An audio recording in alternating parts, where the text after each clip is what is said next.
Assalamualaikum warahmatullahi wabarakatuh. Baik lagi dengan channel Fakta Kehidupan. Nah, seperti biasa sebelum kita mulai membahas sebuah cerita, kita absen-absen dulu nih. Kalian semua yang lagi pada nonton Fakta Kehidupan dari daerah mana aja. Kalian bisa tuliskan di kolom komentar ya, karena kemarin udah banyak banget yang masuk, udah banyak banget yang komen-komen memberikan kritik dan saran dan absen di sana. Kalian yang juga yang nonton juga harus absen-absen di kolom komentar ya. Kami mengucapkan terima kasih buat kalian semua yang setia menonton Fakta Kehidupan, apalagi subscribe channel ini dan masih mempercayakan kisah-kisah kalian untuk dibawakan fakta kehidupan. Dan kami tidak henti-hentinya dan bosan-bosannya mendoakan kalian semoga dalam keadaan sehat walafiat, dipanjangkan umurnya, dimudahkan rezekinya, dan dimudahkan segala urusannya. Kali ini ada yang membagikan kisahnya yang berjudul "Istriku Rela Tidur dengan Pria Tua Demi Bisa Membuka Warung Sembako". Wah, bagaimana ini? Ada seorang wanita, seorang istri rela tidur dan menjadi pelampiasan nafsu pria tua demi bisa membuka warung sembako. Pasti banyak banget dari kalian penasaran dengan kisah ini. Gak usah lama-lama lagi, kita masuk ke ceritanya.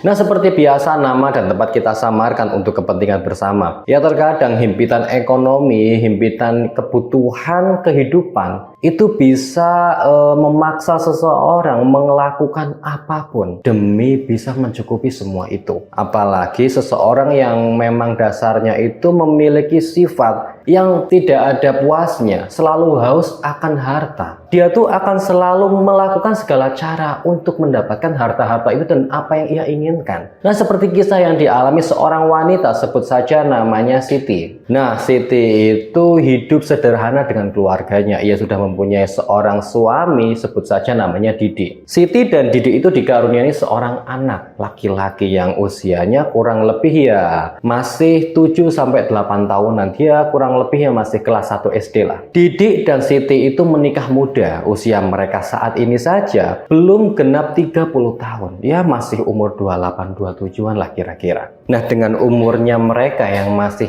cukup belia, masih cukup muda untuk menjalankan sebuah rumah tangga. Ya mereka itu mentalnya belum jadi. Ya kadang tuh masih labil. Apalagi si Siti selaku ya ibu rumah tangga. Terkadang dia tuh suka iri, suka pengen seperti ibu-ibu yang lain, padahal kondisi keluarganya itu ya dengan keuangannya itu ya tidak cukup. Kadang Siti itu suka iri dengan ibu-ibu yang lain, tetangga-tetangga yang lain yang kadang mereka tuh bisa beli ini, beli itu, bisa makan ini, makan itu. Kadang tuh Siti iri dengan mereka. Dan terkadang pula Siti pun protes kepada suaminya kenapa kehidupannya tidak bisa seperti pada tetangga-tetangga yang lainnya. Nah, pagi itu pun tiba pada suatu hari Siti dan anaknya itu terlibat cekcok. Ya sedikit agak kenceng-kencengan di sana. Anaknya tuh protes ngomong sama ibunya, "Mah, kenapa sih aku tuh nggak pernah dikasih uang lebih buat jajan? Padahal kan teman-teman yang lain kan uang sakunya banyak-banyak. Kenapa aku nggak pernah dikasih uang banyak seperti teman-teman yang lain?" Kata anaknya Siti. Siti pun menjawab, "Ya ibu nggak tahu. Orang ibu aja dikasih sama bapakmu aja segini. Coba kamu pikirkan deh, uang segini tuh cukup sampai mana? Buat kamu sekolah, buat kamu makan jajan, buat beli makanan, beli sayur dan sebagainya. Uang ini tuh cukup sampai mana?" Kata si Siti. "Ya mama minta lagi lah sama bapak sana, minta uang tambah lagi." Kata anaknya itu, yang anaknya tuh protes karena dia tuh nggak sama uang sakunya dengan teman-temannya yang di sekolahan itu. Lah pembicaraan antara Siti dan anaknya itu didengar oleh si Didi yang kala itu hendak berangkat kerja ke bengkelnya. Nah, Didi itu punya usaha bengkel motor, bengkel tambal ban juga. Nah, Didi itu mau berangkat, tapi mendengar pembicaraan antara anak dan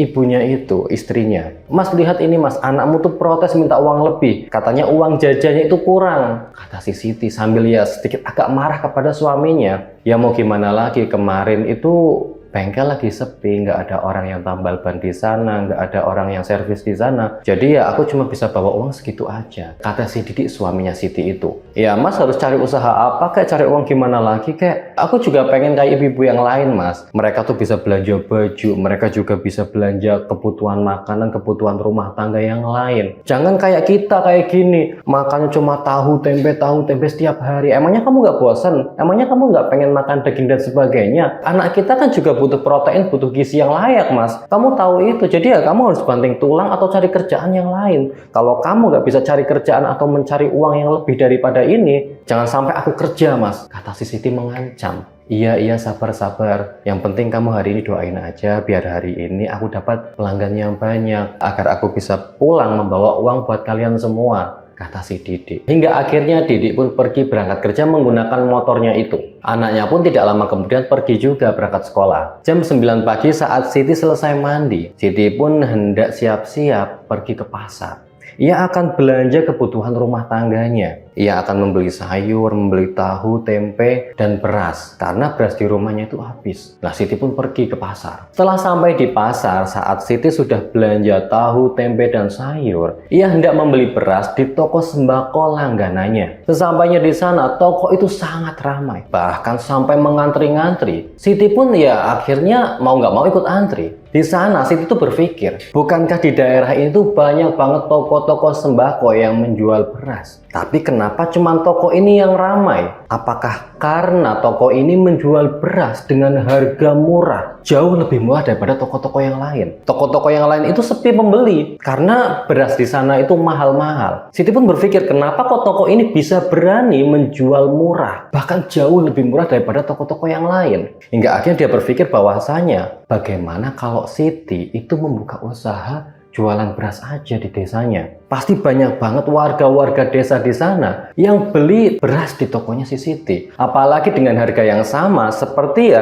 di toko sembako langganannya Siti ini. Pasti banyak banget yang beli. Hingga akhirnya lama-lama kelamaan akhirnya giliran si Siti untuk dilayani beli di sana. Siti pun beli beras di sana sambil ya tanya-tanya kepada penjaga tokonya itu. Kebetulan penjaga tokonya itu ya umurnya kurang lebih sama dengan si Siti, tidak terpaut jauh. Nah, penjaga tokonya itu laki-laki. Dia pun bertanya kepada penjaga toko itu, Mas, kalau boleh tahu toko ini tuh beli berasnya itu dari mana ya? Kok bisa murah banget? Kata si Siti. Awalnya penjaga toko itu tidak mau memberitahu si Siti, tapi lama-kelamaan dengan rayuannya si Siti itu, penjaga toko itu pun luluh. Hingga akhirnya penjaga toko itu memberikan informasi bahwasanya ada sebuah depot yang gudang beras yang menyediakan beras bagi toko-toko tertentu di sana. Hingga akhirnya Siti pun berminat. Ia meminta nomor teleponnya pemilik depot itu. Siti pun pulang setelah mendapatkan informasi bagaimana cara mendapatkan beras-beras murah itu. Sampainya di rumah, Siti langsung memasak bahan-bahan yang ia beli di pasar tadi.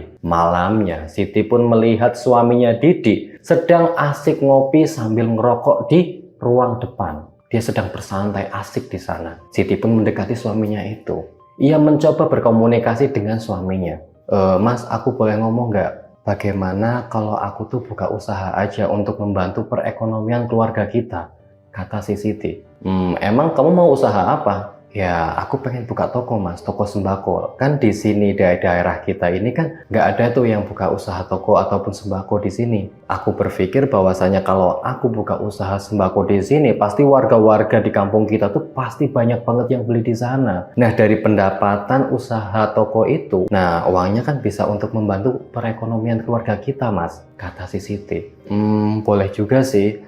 Tapi bukannya buka toko itu perlu modal yang kuat, punya modal yang cukup banyak. Terus bagaimana kita mendapatkan modal itu? Ya kita harus nabung dulu dong, kata si Didik. Karena si Didik itu ya bingung. Untuk membuka toko sembako itu tidak mudah. Diperlukan modal yang besar, diperlukan ya rencana-rencana yang matang. Tidak begitu aja buka-buka aja kayak gitu. Hingga akhirnya si Siti pun ngomong, ya kita coba aja buka dulu, Mas. Nanti hasilnya ya kita sambil jalan sambil diperbaiki lagi, kata si Siti. Iya, aku paham, aku tahu, cuman modalnya dari mana? Sekarang mendingan kamu tuh ya di rumah aja biar aku yang usaha. Nanti kalau kita udah punya uang cukup banyak dan tabungan yang cukup, ya kalau kamu mau buka usaha ya buka usaha aja. Tapi kan buat sekarang kita nggak dapat uang, kita nggak ada uang lagi. Kita juga nggak punya tabungan. Ya pokoknya aku mau buka usaha, Mas. Aku pengen punya usaha sendiri. Aku pengen buka usaha toko sembako, Mas. Bagaimanapun caranya. Ya kan, Mas, bisa jual tuh motor kita tuh. Uangnya bisa buat kita buka usaha buat toko sembako, Mas. Ya itu kan motor satu-satunya milik kita. Bagaimana kalau kita jual? Nanti kita nggak punya motor lagi dong, kata si Didik. Karena ya Didik itu nggak punya lagi motor. Apabila itu motor dijual, terus bagaimana Didik untuk bisa kerja? Sedangkan jarak rumahnya dengan jarak bengkelnya itu lumayan jauh. Kurang lebih ya 200-300 meteran. Kalau dia harus jalan kaki itu ya lumayan capek, kata si Didi. Kalau Mas nggak mau bikinin aku toko sembako, aku pokoknya akan pergi dari rumah ini. Aku mau pulang aja ke rumah orang tuaku.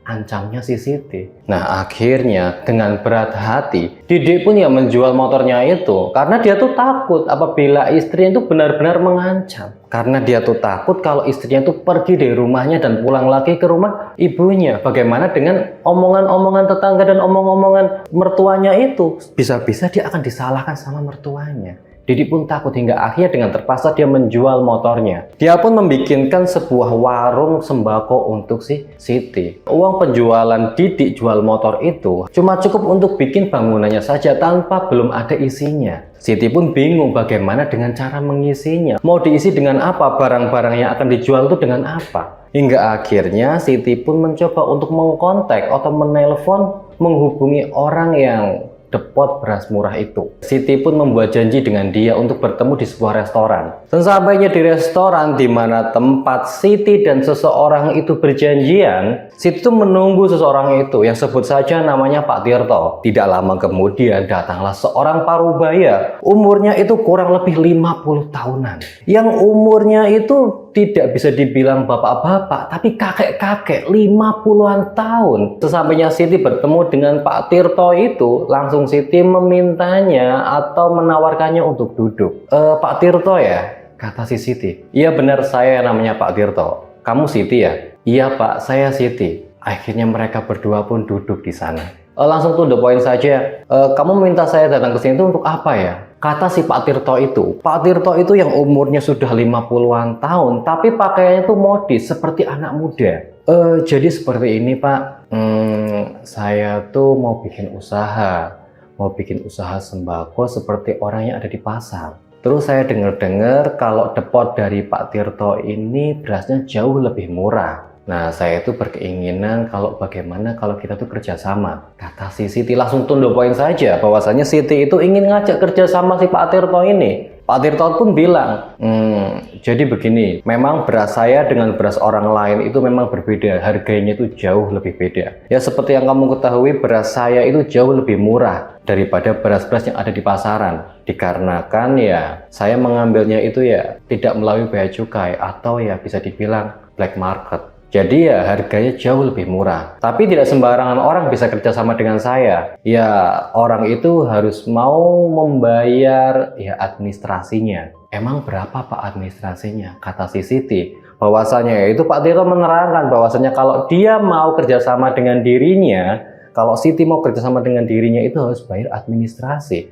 Setiap orang yang kerjasama dengan Pak Tirto itu harus bayar administrasi. Sekali pengiriman, Pak Tirto menjelaskan bahwasanya administrasinya aja 15 juta untuk menangani atau yang ngakal-ngakalin bea cukai, kata si Pak Tirto itu. Uang 15 juta itu uang yang tidak sedikit. Nominal yang fantastis buat si Siti saat itu. Dikarenakan Siti aja itu warungnya atau toko sembakonya itu masih kosong melompong, belum ada isinya. Ini aja baru mau kerjasama dengan Pak Tirto untuk ngisi berasnya di sana. Belum bahan-bahan yang lain seperti sabun atau barang pokok yang lainnya, minyak, gula dan sebagainya itu belum diisi seperti itu. Modalnya itu nggak cukup. Ya akhirnya Siti yang mendengarkan bahwasannya nominal sebesar itu, ia pun mengeluh. Aduh maaf Pak, kalau 15 juta saya uang dari mana ya? Kalau 15 juta saat ini saya nggak pegang Pak, saya cuma pegang 5 juta aja. Ya sedikit cerita ya Pak, saya tuh baru mau buka Pak. Jadi ya warung saya atau toko saya itu masih kosong melompong, belum ada isinya Pak. Jadi saya tuh mau kerjasama dengan Bapak ya, kalau uang segitu saya belum punya Pak, mohon maaf. Kata si Siti yang menerangkan bahwasanya dia tuh tidak mampu untuk bayar setiap administrasi, setiap pengiriman beras kepada dirinya sebesar 15 juta. Ya itu terserah kamu saja, kalau kamu mau ya silahkan, kalau nggak mau juga nggak masalah. Saya juga masih banyak orang kok yang mau untuk kerjasama dengan saya. Kata si Pak Tirto itu, gimana ya Pak? Tapi saya mau Pak kerjasama dengan Bapak. Kalau bisa bayar dengan yang lain bagaimana Pak? Saya mau kok ngelakuin apa aja demi Bapak. Demi saya bisa buka sembako dan mendapatkan beras dari Bapak. Kata si Siti. Pak Tirto pun yang memang tua-tua keladi. Pak Tirto pun langsung melihat ke arah si Siti dengan tatapan nakalnya itu. Dia pun ngomong, kalau kamu mau ya saya bisa aja sih bantu. Tapi ya ada satu syarat, kata si Pak Tirto. Syarat apa Pak? Syarat apa? Apa aja Pak? Apa aja? Saya akan lakukan apapun itu. Yang penting saya bisa kerjasama dengan Bapak, saya bisa jualan beras dari lumbung Bapak. Ya kalau kamu mau ya saya minta kamu mau berkencan dengan saya 1 malam, kata si Pak Tirto, mengajak si Siti untuk kencan 1 malam dengan dirinya. Siti pun bingung, kencan dengan orang tua seperti ini, apa yang akan ia dapat? Kata si Siti dalam hati, kamu tenang aja, kamu tenang aja. Kalau kamu mau kencan dengan saya 1 malam, setiap pengiriman akan saya gratiskan. Dan tidak cuma itu, saya akan memodali kamu, akan menjadi pihak kedua atau investor untuk warung kamu atau toko kamu itu, kata si Pak Tirto itu. Pak Tirto bersedia untuk menjadi investor, untuk menyumbangkan dana, untuk memberikan dana kepada si Siti apabila Siti mau dan berkenan berkencan dengan dia 1 malam. Tidak diambil pusing lagi oleh Siti. Siti pun, yaudah nggak apa-apa, oke deh, nggak apa-apa Pak. Kalau gitu saya mau Pak berkencan dengan Bapak, kata si Siti. Hingga akhirnya malam itu pun Siti berkencan dengan Pak Tirto di sebuah hotel. Malam itu Siti memuaskan nafsunya orang tua ini, sing namanya Pak Tirto ini. Memuaskan nafsunya hingga pagi. Nah sebelum ia pergi dari hotel itu, Pak Tirto bilang, kamu tenang aja, setelah ini nanti sore aku akan menyuruh orang kepercayaan aku untuk mengirimkan beras dengan jumlah banyak. Dikirimkan untuk toko sembako kamu Siti, kata si Pak Tirto. Dan tidak cuma itu, aku akan mentransferkan sejumlah uang untuk kamu buka usaha di sana, kata Pak Tirto. Iya Pak, terima kasih Pak, terima kasih, kata si Siti. Akhirnya Siti pun pulang. Sesampainya di rumah kala itu, suaminya si Didi langsung marah melihat si Siti baru pulang pagi-pagi. Dari mana kamu? Kamu tahu nggak semalam aku nungguin kamu sampai jam berapa? Aku udah jual motor aku demi untuk membuka usaha kamu. Sekarang aku udah bikinkan toko, bikinkan ruko buat kamu. Tapi sekarang apa? Malah justru kamu tidak pulang dan pergi tidak mengabarin aku, kata si Didi marah. Udah Mas, udah aku capek hari ini, aku capek, aku mau istirahat dulu. Ngomongnya nanti lagi lah ya, aku pengen istirahat dulu, aku mau tidur dulu, kata si Siti meninggalkan suaminya yang belum selesai ngomong. Siti pun masuk ke kamar, ia tertidur. Jam 3 sore kurang lebih, Siti dibangunkan oleh anaknya. Bu, bangun Bu, ada orang Bu, kata anaknya itu. Siti pun terbangun, ada apa nak? Itu Bu, ada orang nyariin ibu, katanya orang mau ngirim beras, kata anaknya itu. Siti pun langsung terbangun, ia langsung ke depan menuju ke warungnya itu, tempat sembakonya. Sampainya di sana memang benar, ada beberapa orang dan sebuah truk mengirimkan beras. Atas nama Bu Siti ya? Iya benar, itu saya. Jadi ini Bu, ada pengiriman beras dari Pak Tirto. Oh ya silahkan bawa masuk saja, kata si Siti. Hingga akhirnya Siti pun langsung membuka usahanya. Dia sudah mempunyai beras yang cukup banyak untuk dijual. Dia pun langsung membeli beberapa bahan-bahan ataupun kebutuhan-kebutuhan pokok untuk ia jual di warung ataupun toko sembakonya. Berita ini pun langsung menyebar ke seluruh warga di kampungnya itu. Siti jualan beras murah. Orang-orang pun langsung pada berdatangan. Ia pun langsung membeli beras yang ada di tokonya si Siti itu. Ramai banget, banyak orang yang pada beli di sana. Hingga akhirnya berita ini pun terdengar oleh suaminya di bengkel. Pak Didi, istri Bapak sekarang udah maju banget ya usahanya. Kemarin padahal aku nggak lihat ada warung di sana. Tiba-tiba di rumah Pak Didi udah ada warung, udah ada sembako, udah ada beras, udah ada minyak, udah barang jualannya juga banyak lagi. Hebat banget deh istri Pak Didi itu, Bu Siti, kata salah satu warga yang ada di bengkelnya Didi itu. Didi pun bingung, perasaan tadi saya berangkat, tokonya atau warung sembakonya itu masih kosong melompong, belum ada barang apa-apa. Tapi sekarang warga bercerita bahwasanya warungnya istrinya itu, Siti, itu penuh dengan barang-barang sembako. Ditambah lagi, di sana tuh ramai pada orang beli. Didi yang sedikit agak curiga pun ya akhirnya berpikir positif aja. Mungkin kemarin istrinya pergi itu pergi ke rumah orang tuanya. Dia di sana itu meminjam uang untuk modal ia buka usaha. Mungkin saja seperti itu. Itu yang dipikirkan si Didik. Hari demi hari akhirnya pun berganti bulan. Usahanya Siti itu semakin hari semakin ramai. Semakin ya kehidupannya tuh semakin ya tidak seperti dulu lagi. Sekarang usahanya makin besar, tokonya pun makin besar, rumahnya pun sudah direnovasi. Dan tidak cuma itu, Siti sekarang bisa membelikan motor untuk suaminya yang kala dulu itu dijual untuk buka usaha. Nah akhirnya karena keramaian tokonya Siti itu lambat laun terdengar atau tercium bau-bau gosip-gosip tentang si Siti. Ada seseorang di bengkelnya si Didik itu bercerita, Pak Didik, pantas saja ya warung istri Pak Didik itu ramai. Kata salah satu warga di sana. Emang kenapa Pak dengan warung istri saya?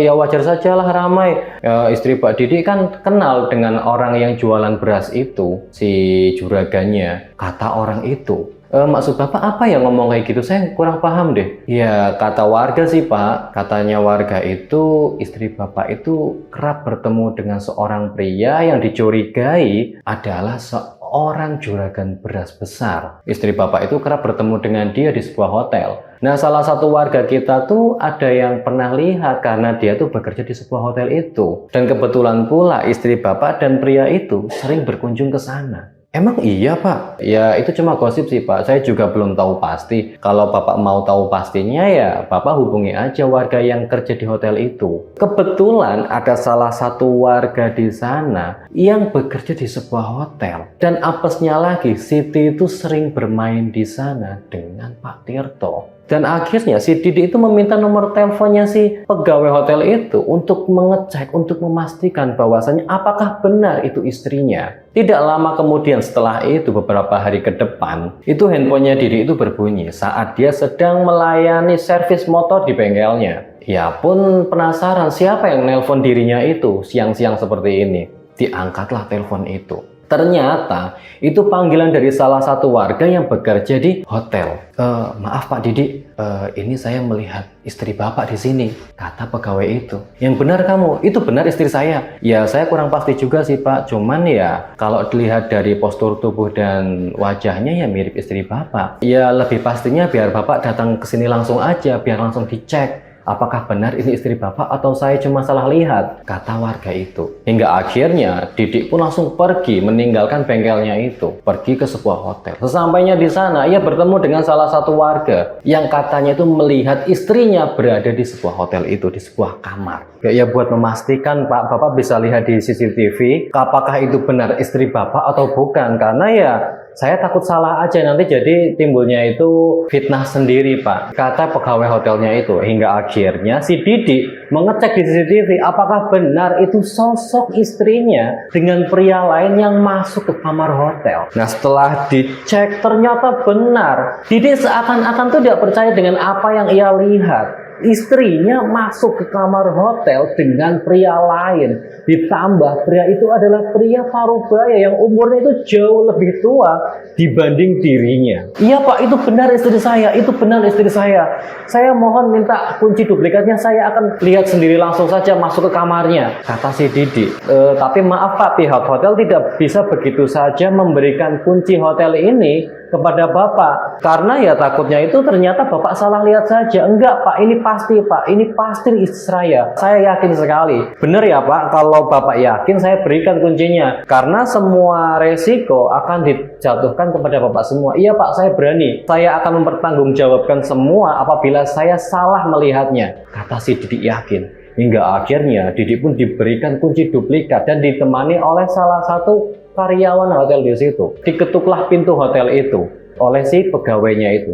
Tapi lama-kelamaan tidak ada suara. Hingga akhirnya dengan terpaksa Didik dan karyawan hotel itu menggunakan kunci duplikat untuk membuka pintu kamar hotel itu. Setelah dibuka, betapa terkejutnya Didik. melihat istrinya tengah berduaan, tengah bermesraan, bercumbu rayu bersama pria tua itu. Seketika Didik pun langsung marah dan emosi melihat istrinya sedang berduaan di kamar bersama pria lain. Apa ini maksudnya? Apa yang kamu lakukan, Siti? Kata si Didik. Hah, Mas Didik? Seakan-akan Siti pun terkejut melihat suaminya datang masuk ke kamar hotel itu. Apa yang kamu lakukan? Aku udah berikan semuanya, ternyata ini yang kamu lakukan selama ini. Maaf Mas, maaf. Aku terpaksa melakukan ini semua. Aku udah capek hidup miskin Mas. Aku mau merubah hidupku dengan caraku sendiri. Kata si Siti. Tapi ini cara kamu, tidur dengan pria tua demi harta dan demi kekayaan. Kata si Didik marah. Iya Mas, dengan cara ini. Terserah kamu suka atau nggak suka, terserah kamu. Kalau kamu nggak suka, silahkan. Kalau kamu mau menceraikan aku juga tidak apa-apa. Kata si Siti mengancam suaminya itu. Baik kalau ini mau kamu. Sekarang aku akan ceraikan kamu dan besok kita urus pengadilan.